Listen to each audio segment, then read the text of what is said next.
Good morning to all of my dear students.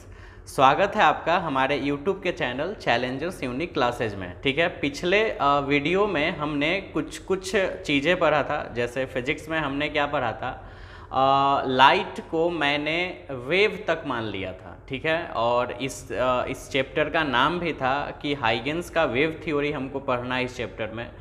तो हम लोगों को अब पिछले वाले कक्षा में भी हम लोगों ने कुछ पढ़ा। क्या पढ़ा? तो ये हमने पढ़ा कि हाइगेंस के वेव थ्योरी के बेस पर, उनके आधार पर हम लाइट के रिफ्लेक्शन और रिफ्रैक्शन यानी परावर्तन अपवर्तन के थ्योरी को कैसे सिद्ध कर सकते हैं, वो हमने देखा। काफ़ी इंपॉर्टेंट टॉपिक था क्योंकि वो आपके एग्जाम में 5 मार्क्स का आ सकता है।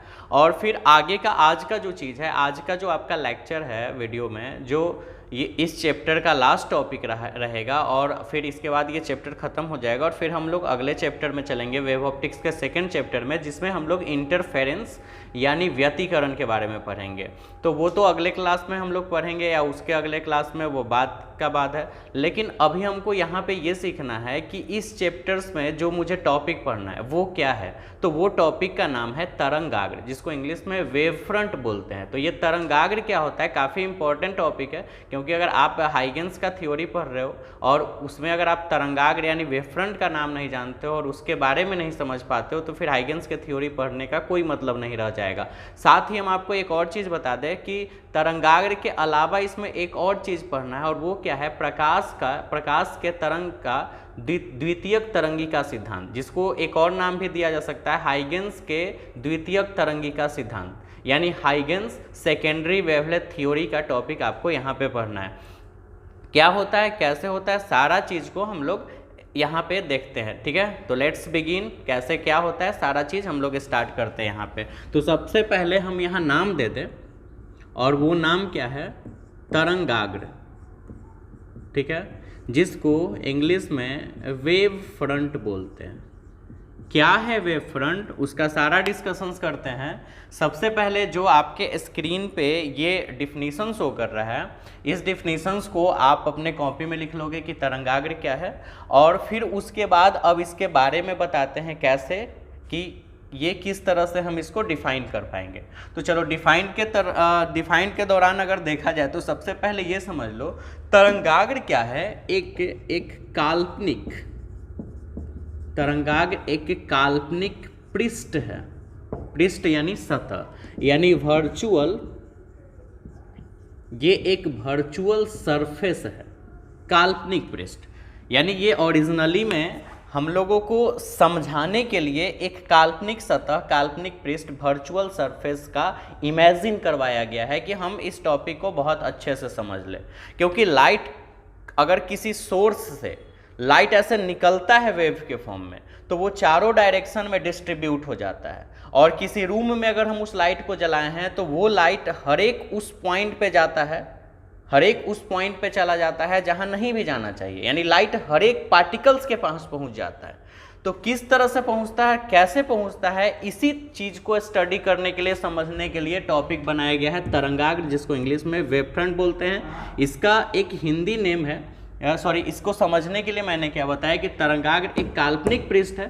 ठीक है, जिसको इंग्लिश में वर्चुअल सरफेस कहा जाता है। ठीक है, अब कैसा पृष्ठ, लेकिन किस तरह का पृष्ठ, तो ध्यान से समझना। जो आपने डिफिनीशन लिखा, उस डिफिनीशंस के बाद जो अभी हम ये पिक्चर ड्रॉ कर रहे हैं, जो हम एक फिगर बना रहे हैं, उस फिगर को आपको कॉपी में मेंशंस करना है वो डिफिनीशन लिखने के बाद। तो सबसे पहले हम एक लेते हैं पॉइंट सोर्स। ठीक है, मैंने यहाँ पे लिखा है, ठीक है, पॉइंट सोर्स। पॉइंट सोर्स का मतलब बिंदुवत स्रोत या बिंदु स्रोत भी बोल सकते हैं। बिंदुवत स्रोत या बिंदु स्रोत कहने का मतलब यह है कि मैंने एक ऐसा सोर्स लिया है जो एक छोटे से पॉइंट की तरह है। ठीक है, मान लो एक पॉइंट की तरह, यहाँ से एक सोर्स है पॉइंट की तरह, और इसमें से लाइट एमिट होगा, क्योंकि लाइट का सोर्स है तो यहाँ से लाइट बाहर आएगा। चलो, किस तरह से लाइट बाहर आएगा, मैंने आपको क्या बताया कि अगर लाइट इधर जा रहा है, लाइट इस डायरेक्शन में जा रहा है, ठीक है, लाइट इधर भी जाएगा। आपको बताया गया था कि लाइट हर एक डायरेक्शन में जाएगा, क्योंकि अगर ये पॉइंट सोर्स है, ठीक है, पॉइंट सोर्स है, तो ये हर एक डायरेक्शंस में अपने लाइट को भेजेगा। चलो भेजवाते हैं।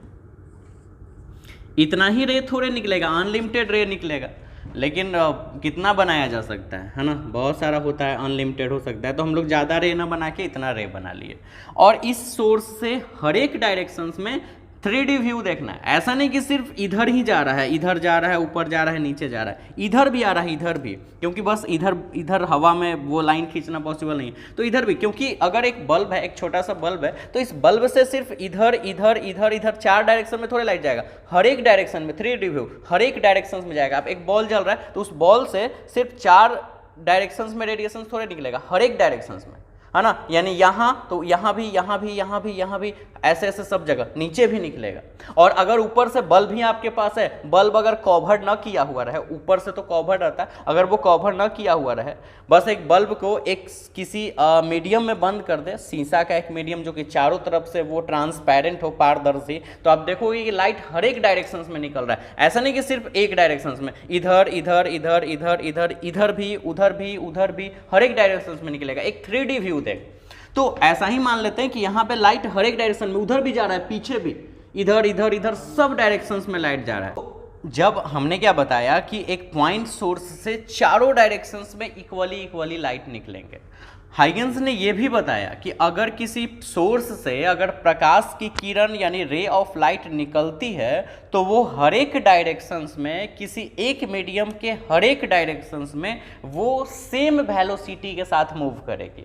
कहने का मतलब ये है कि अगर हवा है यहाँ पे और इस हवा में अगर हम इस बल्ब को जला दिए, किसी भी बल्ब को जला दिए, तो बल्ब से निकलने वाली प्रकाश की किरण यानी रे ऑफ लाइट जो है वो हर एक डायरेक्शंस में, किसी भी डायरेक्शंस में वो सेम वेलोसिटी के साथ यानी समान वेग से गमन करेगी। ठीक है। और अगर यही आप मान के चलो, अगर माध्यम बदल रहा है ना, कुछ ऐसे प्रकाश है जो इधर हवा में चल गए और कुछ इधर पानी में चले गए, तो ऐसा हो सकता है वहां पे वेग कम है।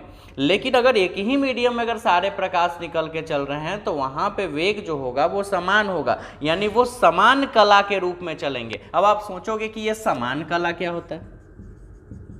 समान कला यानी सेम फेज। अब ये क्या है? क्योंकि इसी से तो इसको समझना है, तो अब इसको समझ लेते हैं। सपोज हम आपके सामने 2 वेव बनाते हैं, 2 वेव, ठीक है। एक वेव मैंने बना लिया, एक वेव और बनाते हैं, ठीक है। अच्छा, उसके बाद एक और फिगर ड्रॉ करते हैं हम आपके सामने। देखो, आपके सामने ये एक कपल है वेव का और यहाँ पे दूसरा कपल है, यानी जोड़ा, 2 वेव का जोड़ा मैंने बनाया। इसमें आप नोटिस करो और इसमें नोटिस करो, दोनों में अंतर आपको क्या दिखाई दे रहा है। यहाँ पे मैंने बताया कि अगर इसमें आपका क्रेस्ट बना है यानी श्रिंग, ठीक है, तो इसमें भी क्रेस्ट बना, और इसमें ट्रफ बना तो इसमें भी ट्रफ बना, यानी गर्त। क्रेस्ट ऊपर वाले को सबको पता है, ये वाला ऊपर वाले को क्रेस्ट बोलते हैं हिंदी में गर्त, और नीचे वाले को ट्रफ बोलते हैं, ठीक है। तो ट्रफ और गर्त, क्रेस्ट और ट्रफ, इसमें अगर क्रेस्ट बना, ठीक है, सॉरी, तो ये वाला ट्रफ हो गया, ये वाला, क्योंकि ये तो क्रेस्ट ही है, तो यानी कि ये वाला क्रेस्ट हो गया, trough, crest, trough, crest, trough, यानी नीचे वाला ट्रफ। इसी में फिर इसमें भी क्रेस्ट, ट्रफ। तो ऊपर वाला ये अगर ऊपर में क्रेस्ट बना, नीचे में भी क्रेस्ट बना, यानी कि दोनों वेव में क्रेस्ट बन रहा है, तो इसमें भी क्रेस्ट बन रहा है। इसमें अगर ट्रफ बन रहा है तो इसमें भी trough, crest, crest, trough, trough, ये सेम फेज है।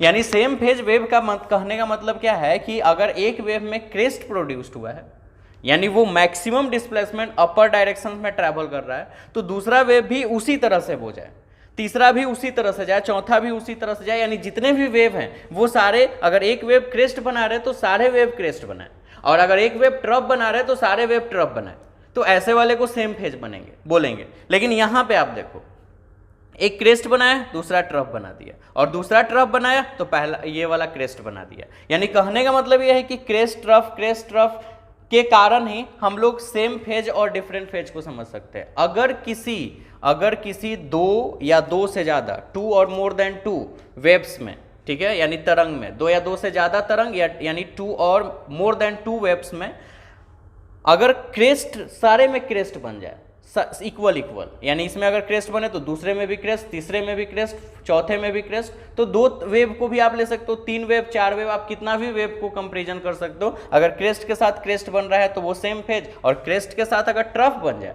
तो आप समझ लो वो डिफरेंट फेज है। ठीक है, तो ये आपका समान कला यानी सेम फेज और डिफरेंट फेज का अंतर हो गया। अब आगे समझते हैं। तो मान के चलो कि इसमें भी हम ऐसे वेव बनाना स्टार्ट किया। ठीक है, क्योंकि ये वेव ही के रूप में चलता है ना प्रकाश, और ये क्या है, ये तो प्रकाश के किरण यानी रे ऑफ लाइट का डायरेक्शन है। और ये वाला ये क्या होता है, तो जिस मीडियम में ये चल रहा है उस मीडियम के पार्टिकल परपेंडिकुलरली वाइब्रेट करते हैं, पढ़ा था आपने फर्स्ट वीडियो में, है ना। तो परपेंडिकुलरली वाइब्रेट कर रहे हैं ऐसी वेव के रूप में। अच्छा, इसमें भी ऐसा कोई जरूरी नहीं कि सारे में वे सेम ही फेज के बनेंगे। ठीक है, लेकिन अगर एक ही टाइम पे अगर लाइट प्रोड्यूस्ड हो रहे हैं तो वो सेम फेज में प्रोड्यूस्ड हो जाएंगे। अलग अलग टाइम का अगर आप वेव लोगे तो फिर डिफरेंट हो सकता है। देखो मैंने ड्रॉ कर दिया आपके पास प्रकाश के किरण में तरंग, क्योंकि इस रूप में चलते हैं। अच्छा, आप सोचो, हो सकता है एक डिफिनिट टाइम टी ले लेते हैं, टी टाइम, टी का कोई भी वैल्यू रहेगा, 2 सेकंड, 3 सेकंड, 4 सेकंड। जब ये जितने भी 1 2 3 4 5 6, ठीक है, मैंने आपके पास 6 रे ऑफ लाइट यानी प्रकाश की किरण 6 बनाया है, अनलिमिटेड होंगे, लेकिन हमने अभी 6 ड्रॉ किया है क्योंकि फिगर गैदरिंग हो जाएगा। तो इस 6 में 6 जो है वो अगर मान लो सेम टाइम पे किसी प्रकाश के स्रोत से यानी सोर्स ऑफ लाइट से सेम टाइम में प्रोड्यूस्ड हो गए, बाहर निकले, तो जब बाहर निकले तो टी सेकेंड बाद, यानी टी सेकेंड को आप कुछ भी मान सकते हो, 2 सेकेंड, 1 सेकेंड, 3 सेकेंड, कुछ भी, तो टी सेकेंड के बाद हो सकता है ये वाला वेव यहां पहुंचा। ठीक है, तो ये वेव भी टी सेकेंड बाद यहां पहुंचा, ये टी सेकेंड बाद यहां, टी सेकेंड बाद यहां, टी सेकेंड बाद यहां, टी सेकेंड बाद यहां, मैंने यहाँ पे डॉटेड किया है। अब बताओ, मैंने 2 बात आपको बताया। सबसे पहला बात कि प्रकाश के स्रोत से ये जो तरंग निकल रही है, ठीक है, ये जो प्रकाश की किरण निकल रही है, ये क्या हो रहा है, ये समान समय में जब निकल रहा है वो भी समान वेग से। वेग समान क्यों, मैंने अभी बताया कि प्रकाश की किरण अगर निकल के किसी स्रोत से अगर एक ही तरह की मीडियम में चले तो सारे तरंग का जो वेग होगा यानी वेलोसिटी जो होगा वो बराबर होगा। तो अगर समान समय में जितना भी प्रकाश की किरण बाहर आया यानी रे ऑफ लाइट जब बाहर आया एक ही समय पे स्टार्ट होके, तो वेग भी तो समान रहेगा क्योंकि ये सारे हवा में चल रहे हैं। तो जब समय स्टार्ट सेम टाइम पे हुआ, वेलोसिटी सेम है, तो समान समय में पहुंचेगा भी तो समान दूरी यानी डिस्प्लेसमेंट यानी जो विस्थापन हो रहा है वो इक्वल होगा। कारण एक ही समय पे स्टार्ट हुआ। सपोज हम दो तीन लड़का खड़ा है, दोनों लड़का 11 बजे एकदम एग्जैक्टली 11 बजे हम लोग दौड़ना स्टार्ट कर दिए। ठीक है, जैसे ही दौड़े भी तो समान वेग से। मेरा वेलोसिटी 5 मीटर पर सेकेंड, इसका भी 5 मीटर पर सेकेंड, उसका भी 5 मीटर पर सेकेंड, सबका वेलोसिटी यानी वेग 5 मीटर पर सेकेंड है और एक ही समय पर हम लोग दौड़ना स्टार्ट किए। तो हम लोग 2 सेकेंड के बाद हम तीनों, जितना भी हम लोग तीनों लड़का है वो तीनों लड़का एक ही जगह पे पहुंचेगा ना। अगर हम 2 सेकेंड के बाद 10 मीटर की दूरी पे पहुंचते हैं तो अगला बच्चा भी 2 सेकेंड बाद 10 मीटर दूरी पर, अगला बच्चा भी 2 सेकेंड बाद 10 मीटर दूरी पे पहुंचेगा। यही चीज यहां है, जब समान समय में प्रकाश की किरण चलना स्टार्ट किया, वेग भी समान है, एक ही माध्यम में चल रहा है, तो ये सारा एक इक्वल दूरी पे तय करेगा। तो मान लो ऐसे मैंने डॉटेड बनाया कि ये यहां से यहां निकल के गया टी समय में, ये यहां से यहां, ये यहां से यहां, ये यहां से यहां, फिर ऐसे सब गया। ठीक है, तो अब आप सोचो इस सारे पॉइंट को अगर आप मिला दो, ठीक है, तो ये क्या बना? आपको दिख रहा होगा कि सर्कल बना नहीं, लेकिन एक्चुअल में ये स्फेरिकल बना। 3D व्यू को बनाना यहां पॉसिबल नहीं है। क्या लाइट उसी डायरेक्शन से इधर चल रहा है? क्या लाइट इधर नहीं आ रहा होगा? क्या लाइट बैक साइड में नहीं जा रहा होगा? और क्या इतना ही लाइट निकल रहा होगा? बहुत सारा रे निकल रहा होगा, अनलिमिटेड एकदम नजदीक ढेर सारा रे होगा, लेकिन उतना रे को बनाना पॉसिबल नहीं है। तो आप सोचो कि वो सारे डॉटेड मिलके एक स्फेरिकल टाइप का सरफेस का निर्माण कर देगा कि नहीं? तो वो जो स्फेरिकल सरफेस का निर्माण कर रहा है वो हम लोग कल्पना कर रहे हैं कि अगर ये लाइट यहाँ पहुंचा, ये लाइट यहाँ पहुंचा, ये लाइट यहाँ पहुंचा और सब इक्वल टाइम में यहाँ पहुंचा और सारे लाइट को अगर हम ऐसा ऐसे आंख बंद करके सोचे कि सारा लाइट एक ही डायरेक्शन में चल के और मतलब अलग अलग डायरेक्शन में चल के समान वेग से एक जगह पे पहुंचा, जगह पे पहुंचने के बाद अगर सारे लाइट को अगर ऐसे समेटा जाए, सारे लाइट को अगर ऐसे इस तरह से समेटा जाए, ठीक है, तो ऐसा फील होगा, आंख बंद करके सोचो कि ऐसा फील होगा कि वो एक स्फेरिकल फॉर्म बना रहा है, यानी स्फेरिकल यानी गोलाकार, ठीक है ना। तो अब बताओ जब एक गोला बन गया तो गोला का सरफेस तो होबे ना करता है, गोला का सरफेस यानी उसका पृष्ठ होता है, ठीक है। तो एक सतह का निर्माण हो गया और वही सतह जो है वो तरंगाग्र कहलाया यानी वेव फ्रंट कहलाया। कोई जरूरी नहीं कि सिर्फ एक ही वेव फ्रंट हो सकते हैं, अनलिमिटेड वेव फ्रंट हो सकते हैं, यानी अनलिमिटेड तरंगाग्र। ऐसा हो सकता है कि t सेकेंड में यहाँ, t1 सेकेंड में यहाँ पहुंचा, सब t1 सेकेंड में यहाँ पहुंच गया। ऐसा हो सकता है कि t1 सेकेंड में यहाँ पहुंच गया, ठीक है। अब देखो यहां पहुंच गया, तो अब इस सारे डॉटेड को फिर से मिलाओगे तो फिर से एक स्फेरिकल बन जाएगा और लाइट सिर्फ यहीं थोड़े पहुंचा होगा, लाइट तो जा रहा होगा, काफी डिस्टेंस तक जाया होगा। तो हर एक क्रेस्ट वाला जो क्रेस्ट और ट्रफ वाला जो सेक्शन है वहां पे अगर आप ले रहे हो और उस सब सारे ऑब्जेक्ट को अगर एक मिलाओगे, और ऐसा भी नहीं कि अगर हम यहां से उठा के क्रेस्ट पे लिए हैं, आप यहां से उठा के यहीं पे एक पॉइंट ले लो, तो अनलिमिटेड, मान लो यहां से यहां तक पॉइंट ना लेके आप यहीं पे पॉइंट ले लो, तो ऐसे ऐसे ढेर सारा रेडिएशंस निकलेगा, पॉइंट का ढेर सारा निकलेगा और ये चारों तरफ निकलेगा, तो फिर तो एक स्फेरिकल शेप ले लेगा। तो कहीं भी आपने एक पॉइंट कंसीडर कर लिया और आप समझ रहे हो कि अगर एक वेव का मैंने पॉइंट कंसीडर किया, एक वेव का हमने पॉइंट मान लिया कि यहाँ पे, तो अब इस यहाँ से निकलने वाली जितनी भी तरंग हैं उस सब में, यानी जितने भी वेव हैं उस सब में वहीं पे एक dotted dotted dotted dotted point मान लिए, इधर भी, नीचे भी, ऊपर भी, तो एक स्फेरिकल फॉर्म दे दिया, ठीक है। और ये जो हमने कल्पना किया यही काल्पनिक सतह, काल्पनिक पृष्ठ यानी वर्चुअल सरफेस वेव फ्रंट यानी तरंगाग्र कहलाया, ठीक है। आपके डिफिनेशंस में बहुत इजी वे में वो शो कर रहा है, आप उसको बहुत आसानी से लिख सकते हो जो आपने शुरुआत में डिफिनेशंस लिखा।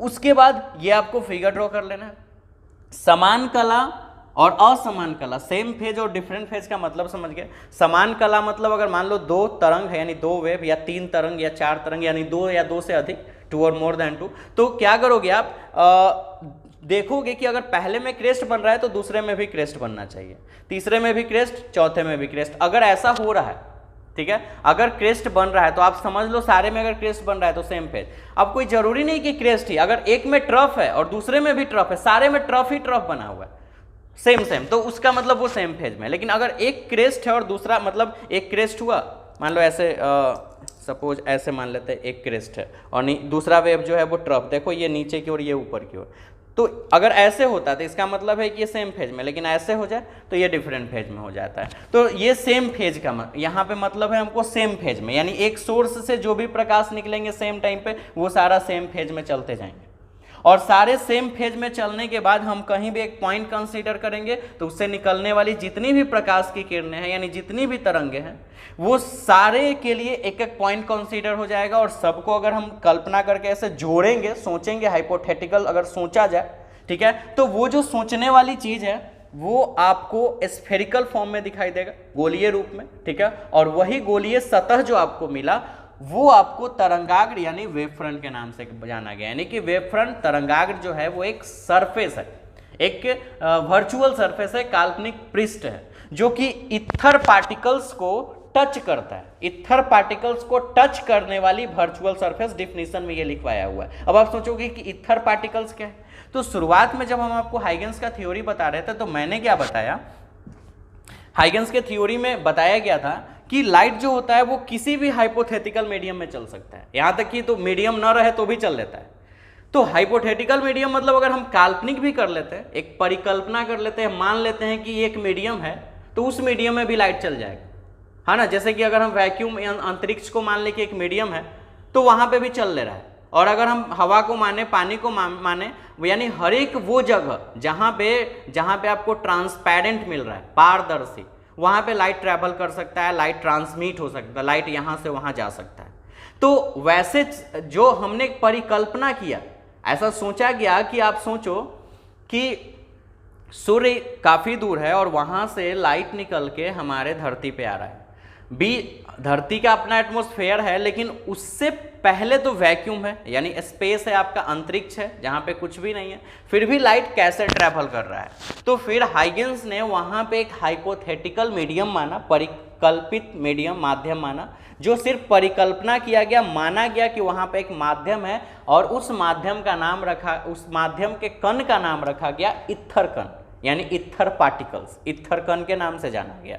तो उसी तरह से सोचा गया कि अब मान लो कि प्रकाश जहां जहां जिस जिस पार्टिकल को टच करता है उसको एक इथर टाइप का इथर पार्टिकल्स मान लिया गया है, और उसी इथर पार्टिकल्स को, ध्यान देना, उसी इथर पार्टिकल्स को जो टच करता है ये लाइट निकल के वेव, क्योंकि बहुत सारा इस मीडियम में पार्टिकल्स है, लाइट निकला तो सब मीडियम को ऐसे टच करेगा, डिस्टर्बेंस उस पार्टिकल को डिस्टर्ब करेगा, वेव मतलब डिस्टर्बेंस, ऐसे लाइट निकल के और ऐसे अगर गया तो उस, सपोज लाइट यहां से निकल के ऐसे गया, तो जैसे जैसे लाइट जाएगा तो इसके रास्ते में आने वाले जितने भी मीडियम होंगी वो इस डायरेक्शंस के ऊपर नीचे ऐसे वाइब्रेट कर लेंगे। यही था ना ट्रांसवर्स वेव, अनुप्रस्थ ऐसे ऐसे चलता था, यानी लाइट इधर चल रहा है, लाइट जाने के बाद इसके रास्ते में आने वाले जितने भी इस माध्यम के पार्टिकल्स थे, मीडियम के पार्टिकल्स, उसको वो ऐसे ऐसे करवा दिया ऊपर नीचे, ठीक है, यही था ना, लाइट इधर चल रहा है और लाइट को ऊपर नीचे ऐसे ऐसे करवा दिया, ठीक है। तो वो जिन जिन पार्टिकल्स को टच किया वो सारे पार्टिकल्स ऐसे ऐसे फॉर्म में क्रेस्ट ट्रफ बना रहे हैं।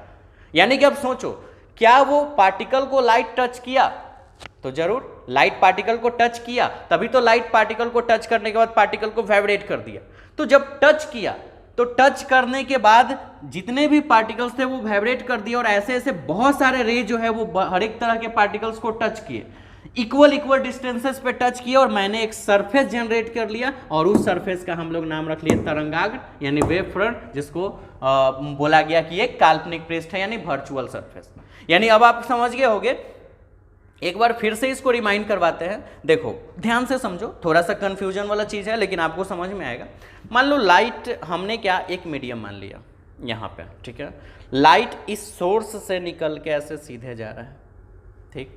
तो लाइट अगर इस यहाँ से निकल के अगर इस डायरेक्शंस में जा रहा है तो इस डायरेक्शंस में जाने के बाद इसको जोन सा पार्टिकल्स इसके बीच में मिलेगा, क्योंकि माध्यम है तो छोटे छोटे पार्टिकल से मिलके बना है। तो लाइट उस पार्टिकल को डिस्टर्ब करते हुए जाएगा, और जब डिस्टर्ब करेगा तो पार्टिकल्स ऐसे ऐसे वेव के फॉर्म में प्रोड्यूस्ड हो जाएगा। समझ रहे हो बात? ऐसे ऐसे यानी ऊपर नीचे जंप करने लगेगा, लाइट उसको टच करके अपने में और ऐसे ऐसे करवा दिया। और जब लाइट पार्टिकल्स ऐसे ऐसे करने लगा तो वहां पे प्रोड्यूस्ड हो गया एक वेव, ठीक है, तरंग प्रोड्यूस्ड हो गया। अब मान के चलो कि एक रे यहां से जब यहां गया तो जब रे यहां पहुंचा होगा तो यहां के पार्टिकल्स को वो ऐसे वाइब्रेट करवा दिया, यानी कि ऊपर और नीचे करवा दिया, मान लो एक क्रेस्ट बना दिया। इसी तरह से इस सोर्स से अनेकों रे निकले होंगे। ये तो एक रे है जो पार्टिकल्स को थोड़ा ऐसे करवाया, ऐसे ऐसे बहुत सारे रे अनलिमिटेड डायरेक्शंस में निकल रहे होंगे। तो अगर अनलिमिटेड हर एक डायरेक्शंस में ऐसे ऐसे रे निकल रहे हैं तो हर एक जगह के पार्टिकल्स को वो वाइब्रेट करेंगे। और इस तरह से मान लो सेम टाइम अगर ले लिया जाए कि ये जो रे है यहाँ से यहाँ निकल के एक पार्टिकल्स का वाइब्रेशंस का ये टर्म दिया, अगला भी उतना ही समय में ये दिया, अगला उतना ही समय में ये दिया, तो एक सर्क्यूलर फॉर्म बनेगा। ये तो सर्क्यूलर वृत्ताकार बन गया। लेकिन क्या सिर्फ ऐसे ही देगा? लाइट ऊपर भी तो निकलेगा, लाइट इधर भी तो निकलेगा, लाइट इधर भी तो निकलेगा, ऊपर नीचे इन्ने उन्हें सब जगह निकलेगा। तो सब जगह ऐसे से ढेर सारा सर्कल मिलके, ठीक है, वो एक क्या बना देगा आपका, बहुत सारा सर्कल मिलके एक स्फेरिकल टाइप का टर्म बना देगा। समझ रहे हो बात? तो एक स्फेरिकल यानी कि गोला रूप में बना देगा। तो गोलीय रूप में बनाने के बाद जो वो सतह का निर्माण हुआ वही सतह तरंगाग्र यानी वेव फ्रंट कहलाया। ठीक है, तो तरंगाग्र के बारे में हम लोग समझ गए। अब हम लोग तरंगाग्र के प्रकार पढ़ते हैं, यानी टाइप्स ऑफ वेव फ्रंट। ठीक है, तरंगाग्र जो होते हैं वो 3 प्रकार के होते हैं। There are 3 types of wave front, आपके सामने शो कर रहा है। पहला जो है वो गोलीय तरंगाग्र यानी स्फेरिकल वेव फ्रंट, दूसरा बेलनाकार तरंगाग्र यानी सिलेंड्रिकल वेव फ्रंट, तीसरा समतल तरंगाग्र यानी प्लेन वेव फ्रंट। तरंगाग्र यानी वेव फ्रंट तो आप समझ चुके हो कि ये है एक्चुअल में क्या। तो ये क्या है? तो ये एक सतह है, काल्पनिक सतह, काल्पनिक पृष्ठ जो कि सिर्फ कल्पना किया गया है, जो इथर कणों को टच करता है। ठीक है, लेकिन लेकिन अब ये तीन जो डिवाइड आए, तीन जो ये भाग आ गए, ये क्या है, तो इसको अब बारी बारी से समझते हैं। बहुत आसान है ये टॉपिक, जिसमें सबसे पहले चलते हैं गोलीय तरंगाग्र पे। ठीक है, गोलीय तरंगाग्र डिफिनीशन आपके डिस्प्ले पे शो कर रहा है। ठीक है, स्फेरिकल वेव फ्रंट, आप वहाँ से अपना डिफिनीशन लिख लो ऐसे करके। लेकिन उससे पहले आपको ये टॉपिक लिखना है तरंगाग्र के प्रकार। तरंगाग्र तीन प्रकार के होते हैं, ये तीनों नाम लिखो और उसके बाद पहला नंबर गोलीय तरंगाग्र देके, ठीक है, और इसका डिफिनीशन डिस्प्ले पर से लिख लो। तरंगाग्र के सबसे पहले प्रकार गोलीय तरंगाग्र, इसके बारे में समझते हैं। ये सब बहुत आसान है, डिफिनीशन आपके डिस्प्ले पे शो कर रहा है। देखिए बहुत आसानी से समझते हैं इसको। एक बिंदुवत स्रोत यानी अ पॉइंट सोर्स, बस आप एक पॉइंट सोर्स ले लो, गोलीय तरंगाग्र का निर्माण हो गया। ठीक है, कैसे समझते हैं, अभी हम इसी का फिगर आपको बताए थे। मान लो ये आपका एक पॉइंट सोर्स है, छोटा सा सोर्स है, थोड़ा बड़ा बनाया है। ठीक है, इसमें से बहुत सारे प्रकाश की किरण, रे ऑफ लाइट अलग अलग डायरेक्शन में ट्रैवल करना, प्रोपोगेशन संचरण करना स्टार्ट किया। ठीक है, आपने देखा पहले ही तरंगाग्र वाले टॉपिक्स में ऐसे ऐसे वेव निकले। ठीक है, चलो ऐसे ऐसे वेव बना लेते हैं, सेम फेज में वेव हैं सारे। चलो ठीक है, उसके बाद ये जो है एक डिफिनिट टाइम में यहाँ ट्रैवल किया, यहाँ यहाँ यहाँ यहाँ, तो ये सारे को अगर मर्ज कर दो तो एक सर्क्यूलर फॉर्म में निर्माण होगा। हमने बोला कि प्रकाश हर एक डायरेक्शन से निकलेगा तो यहाँ स्फेरिकल माना जाएगा। अच्छा, आप अगर आप पॉइंट, हो सकता है ये यहाँ से अगर यहाँ ट्रैवल किया, क्योंकि कहीं भी ले सकते हैं, यहाँ पॉइंट, तो फिर यहाँ पे एक सर्कल ड्रॉ होगा। इसी तरह यहाँ पे अगर पॉइंट ले लें, क्योंकि अगर ये यहाँ से यहाँ आया तो ये भी यहाँ से यहाँ आएगा, फिर ये यहाँ से यहाँ आया, फिर यहाँ आया, यहाँ आया, इस सबको भी मिला दो तो एक सर्कल ड्रॉ होगा। इस तरह से अनलिमिटेड सर्कल हो सकते हैं, बहुत सारे सर्कल, क्योंकि वेव तो जाते ही रहेगा ना, तो ऐसे ऐसे बहुत सारे सर्कल बन जाएंगे। और ये सारे सर्कल को अगर 3D व्यू में देखा जाए तो ये स्फेरिकल हो जाएगा, गोलीय। तो अगर आप कोई भी बिंदुवत स्रोत ले लो, पॉइंट सोर्स, जिससे चारों तरफ से प्रकाश निकल सके, तो वहां पे जो आप काल्पनिक सतह यानी वर्चुअल सरफेस मान रहे हो, वो सरफेस जो तरंगाग्र कहलाएगा, उस तरंगाग्र का एक स्पेशल नाम देंगे गोलीय तरंगाग्र यानी स्फेरिकल वेव फ्रंट। है तो वो वेव फ्रंट ही है, तो वो तरंगाग्र ही, लेकिन वो स्फेरिकल फॉर्म दे रहा है, उसका जो आकार है, उसका जो शेप है वो स्फेरिकल है, गोलीय है, तो उसका नाम गोलीय तरंगाग्र स्फेरिकल वेव फ्रंट देंगे। ठीक है, बस ये सिंपल सा बात है। यानी कि गोलीय तरंगाग्र का निर्माण कब होगा, जब एक बिंदुवत स्रोत रहे, बात खत्म। ठीक है, वो एक उसका आकार गोलीय रूप में होगा, इसलिए वो गोलीय तरंगाग्र है। ठीक है, चलो दूसरा नंबर चलते हैं। दूसरा जो आपका टॉपिक है, आप देखना जो आपको डिफिनीशन लिखा गया था वो डिफिनीशन पहले लिखना है, उसके बाद डिफिनीशन लिखने के बाद ये फिगर जरूर ड्रॉ कर लेना है। अच्छा, फिगर में एक और बात बताना भूल गए, दूसरे टॉपिक चलने से पहले एक और चीज़ हम आपको बता दें। हाइगन्स ने एक और बड़ा इंपॉर्टेंट टॉपिक बताया था अपने थ्योरी में। क्या बताया था कि प्रकाश की किरण जो होती है जिस दिशा में संचरित करती है, ध्यान से समझना, प्रकाश की किरण जिस दिशा में संचरित करती है, ठीक है, तो जिस दिशा में वो संचरित कर रही है उस दिशा के लंबवत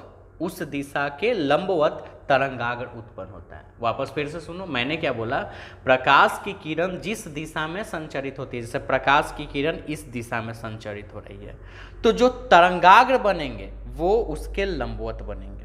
ठीक है, यानी इस डायरेक्शन में ऐसे लंबवत रूप में बनेंगे। इंग्लिश मीडियम वाले बच्चा को क्या समझना है कि वेव फ्रंट जो है जिस डायरेक्शन में प्रोपेगेट होता है, यानी जिस डायरेक्शन में वो चलना स्टार्ट करता है, जिस डायरेक्शन में वेव प्रोपेगेट होता है, रे ऑफ लाइट जिस डायरेक्शन में चलना स्टार्ट करता है, ठीक है, वो डायरेक्शंस के परपेंडिकुलरली, यानी वेव फ्रंट जब भी बनेगा तो उसके परपेंडिकुलर नहीं। अगर लाइट अगर इधर जा रहा है तो वेव फ्रंट इसके परपेंडिकुलरली ड्रॉ होगा, अगर वेव फ्रंट इधर जा रहा है तो लाइट इसके परपेंडिकुलरली ड्रॉ होगा। अगर वेव फ्रंट, यानी कि कहने का मतलब लाइट इधर जाएगा, वेव फ्रंट ऐसे, यानी लाइट के रे का जो डायरेक्शन होता है प्रोपेगेट होने का, उसका हमेशा परपेंडिकुलरली चलता है, यानी ये सब 90 डिग्री फॉर्म करेंगे। ये सारा रे इस सरफेस पे 90 डिग्री फॉर्म करेंगे, यहाँ भी, क्योंकि ये सब परपेंडिकुलरली डायरेक्शन होंगे। ठीक है, ये सब 90 डिग्री फॉर्म करेंगे। अब चलो यही चीज़ दूसरे वाले थ्योरी में लगाते हैं। दूसरा जो है आपका वो है बेलनाकार तरंगाग्र। डिफिनीशन आपके सामने शो कर रहा है, आप डिफिनीशन वहाँ से बेलनाकार तरंगाग्र का नाम लिख के लिख सकते हैं, ठीक है, जिसको इंग्लिश में बोलते हैं सिलिंड्रिकल वेव फ्रंट, ठीक है। अब सिलिंड्रिकल वेव फ्रंट क्या है वो समझो। जैसे गोलीय तरंगाग्र के निर्माण के लिए एक बिंदुवत स्रोत चाहिए, उसी तरह बेलनाकार तरंगाग्र के निर्माण के लिए, ठीक है, एक रैखिक, ठीक है, थोड़ा गलत हो गया, एक रैखिक स्रोत चाहिए, यानी अ लीनियर सोर्स। यानी सेम चीज है, कुछ अलग नहीं है। तरंगाग्र है, वेव फ्रंट है, तो सीधा सा बात है, बहुत सारे सेम फेज में वेव निकलेंगे और वो एक सरफेस जनरेट कर देंगे, एक सरफेस बना देंगे, एक सतह बना देंगे, वो तरंगाग्र होगा। अगर उस तरंगाग्र का सतह गोल रूप में है तो गोलीय, और अगर बेलनाकार रूप में है, सिलिंड्रिकल रूप में, तो बेलनाकार यानी सिलिंड्रिकल वेव फ्रंट, और अगर समतल रूप में है तो समतल तरंगाग्र यानी कि प्लेन वेव फ्रंट होते हैं। लेकिन ये कब बनेगा? तो गोलीय तरंगाग्र हमेशा उस कंडीशंस में बनेगा जब हम एक बिंदुवत स्रोत ले लेते हैं, यानी प्रकाश का एक ऐसा सोर्स होना चाहिए जो पॉइंटेड हो, एक छोटा सा जिसमें से चारों तरफ से डायरेक्शन निकल सके, चारों डायरेक्शन से वो लाइट निकल सके। और बेलनाकार तरंगाग्र के लिए एक रेखे की तरह, क्योंकि अगर हम एक छड़ी ले लेते हैं, एक स्टिक ले लेते हैं, तो वो भी बेलन के आकार का है, तो उसी के आकार का हम एक सोर्स ले लेते हैं, जिसका फिगर हम यहाँ पे ड्रॉ कर रहे हैं, ठीक है। फिगर ध्यान से समझिएगा। हम एक लंबवत ऐसे सोर्स ले लिए, ठीक है, एक रेखीय। अब इससे ध्यान देना, इससे बहुत सारे प्रकाश की किरण ऐसे निकलेगी ना, ऐसे प्रकाश की किरण ऐसे तो अनलिमिटेड निकलेगी, यहाँ से भी निकलेगी, यहाँ से इधर इधर सब जगह, लेकिन थोड़ा डिस्टेंस लिए ऐसे ऐसे ये निकलेगी, है ना, तरंगाग्र।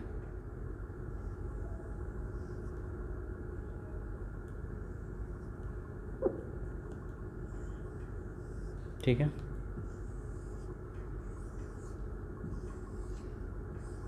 ऐसा, ठीक।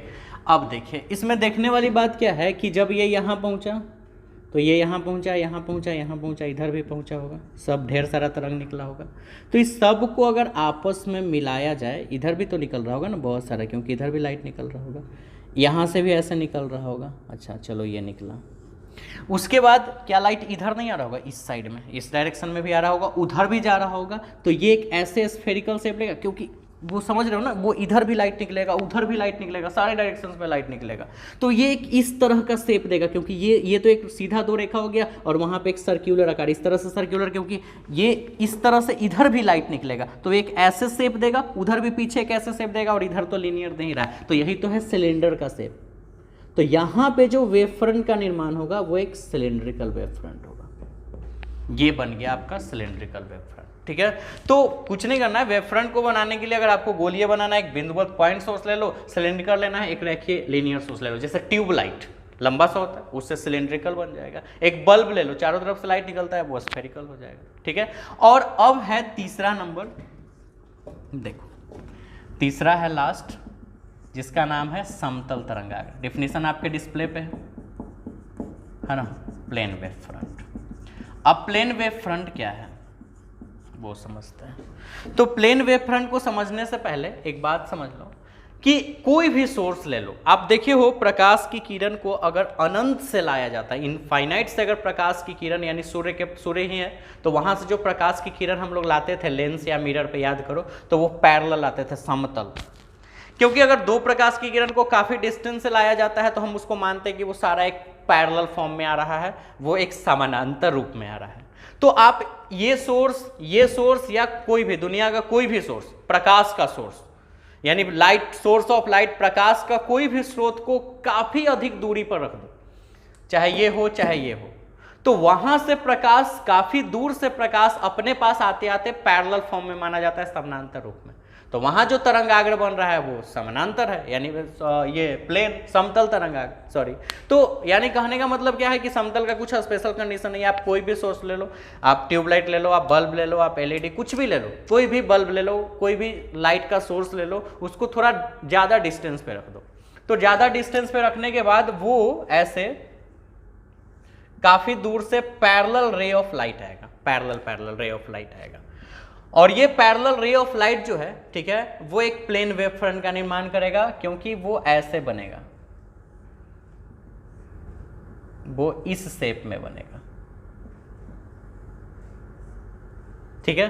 कारण ये सब तो परपेंडिकुलर होगा ना इस पे, मान लो जैसे ये है, ऐसे एक्चुअल में फिगर है, जैसे ये है, तो ये लाइट ऐसे आ रहा है, यहाँ से ऐसे इंटर किया और इधर से अंदर से बाहर निकला, तो यहाँ पे ये परपेंडिकुलरली बना देगा ऐसे एक्चुअल में, लेकिन उतना 3D में व्यू नहीं देना है। बस आप मान लो ये बहुत सारा प्रकाश का किरण से समानांतर समानांतर चला गया, ठीक है, बहुत दूर से आ रहा है, यानी कि ये तब निर्माण होगा जब सोर्स एट इनफाइनाइट, यानी प्रकाश का जो स्रोत है वो बहुत अधिक दूरी पे है, अनंत पे हो, तो वहां से आने वाली प्रकाश की किरण एक समतल फॉर्म में आएगी, समतल यानी प्लेन रूप में, तो वहां जो तरंगाग्र भी निर्माण होगा वो एक समतल रूप में निर्माण होगा। अगर हम एक ट्यूबलाइट टाइप का ले लेते हैं, रेखीय तरह का, तो यहाँ पे जो तरंगाग्र का निर्माण होगा वो एक बेलनाकार रूप में होगा, और यहाँ अगर हम एक बिंदुवत स्रोत ले लेते हैं तो वहाँ पे एक गोला गोला टाइप का आपका पृष्ठ बनेगा, वो गोलाकार गोलीय तरंगाग्र यानी स्फेरिकल वेव फ्रंट के नाम से जाना जाएगा। तो ये है तरंगाग्र, ठीक है। आप आसान तो बहुत है, मतलब इसका डिफिनीशंस वगैरह तो बहुत आसान है, वो आप 2 लाइन का आप उसको देख सकते हो, बहुत आसान है, लेकिन समझना थोड़ा मुश्किल था, तो आप समझो कि किस तरह से आप सीधा सा 100 बात का इतना समझने के बाद आप सिर्फ एक बात याद रखना कि वेव फ्रंट एक्चुअल में है क्या। तो वेव फ्रंट एक वर्चुअल सरफेस है, काल्पनिक सतह, जो कि हम लोग अपने समझने के लिए कल्पना किए हैं। ऐसा साइंटिस्ट लोग का मानना है कि किसी स्रोत से जितने भी प्रकाश की किरण निकलती है, जितने भी वेव प्रकाश की किरण यानी रे ऑफ लाइट वेव्स निकल रहे हैं, वो सारे वेव्स मिलकर एक वर्चुअली सरफेस का निर्माण करते हैं, और उसी को वेव फ्रंट यानी तरंगाग्र कहते हैं। इसके 2-3 प्रकार होते हैं। पहला जो होता है वो आपका गोलीय यानी स्फेरिकल, तो अगर हम एक बिंदुवत स्रोत ले लेते हैं तो गोलीय बन जाएगा, अगर हमें रेखीय स्रोत ले लें तो बेलनाकार यानी सिलेंड्रिकल बन जाएगा, और काफ़ी डिस्टेंस पर अगर हम उस सोर्स को रख दें तो वहाँ से आने वाली जो प्रकाश की किरण होगी वो समानांतर रूप में आएगी, पैरेलल रूप में, तो वहाँ पे जो वेव फ्रंट का हम लोग निर्माण करेंगे वो समतल तरंगाग्र यानी प्लेन वेव फ्रंट हो जाएगा। और इसमें एक ऑब्जेक्टिव क्वेश्चन भी आ सकता है, डिफिनीशंस तो आ ही सकता है फिल इन द ब्लैंक्स के फॉर्म में। दूसरा ये भी पूछ सकता है कि प्रकाश की जो किरणें होती है, वो प्रकाश की किरणें यानी रे ऑफ लाइट जो होती है वो वेव फ्रंट का क्या होता है। वापस फिर से, प्रकाश की किरणें तरंगाग्र का क्या होता है, यानी ray of light wave front का क्या होता है, पैरेलल, परपेंडिकुलर, बोथ या नन ऑफ दीज। तो हमेशा आप याद रखोगे परपेंडिकुलर। याद रखना जिस डायरेक्शन में रे ऑफ लाइट चलेगा, यानी प्रकाश जिस डायरेक्शन में चल रहा है उसके हमेशा परपेंडिकुलरली यानी लंबवत दिशा में ही तरंगाग्र उत्पन्न होगा। यानी अगर इधर चल रहा है तो लंबवत ये हो जाएगा, यानी इधर की तरफ वो सतह उत्पन्न हो जाएगा, और अगर प्रकाश इधर ही चल रहा है तो फिर सतह ऐसे उत्पन्न होगा उसके लंबवत की 90 डिग्री बन सके। तो ये चीज़ है। अब फिलहाल हम यहीं तक रखते हैं, आप इसका स्क्रीनशॉट लेके डिफिनीशंस आपके डिस्प्ले पे सारा शो किया था, आप उस तरह से आप अपना नोट्स बना लो। एक और टॉपिक बच जाएगा चैप्टर में, मैंने बोला था कि चैप्टर्स आज लास्ट है लेकिन काफ़ी टाइम लग गया, तो इसलिए एक और जो टॉपिक बचा है हाइगेंस का द्वितीयक तरंगिका सिद्धांत यानी हाइगेंस सेकेंडरी वेवलेट थ्योरी, उसको हम लोग अगले क्लास में पढ़ेंगे। यहाँ तक आप टॉपिक को क्लियर कर लो, सेम फेज, डिफरेंट फेज, तरंगाग्र, ये सब क्या है, ये सब चीज़ को आपको समझ लेना है, ठीक है। Thank you for watching this video.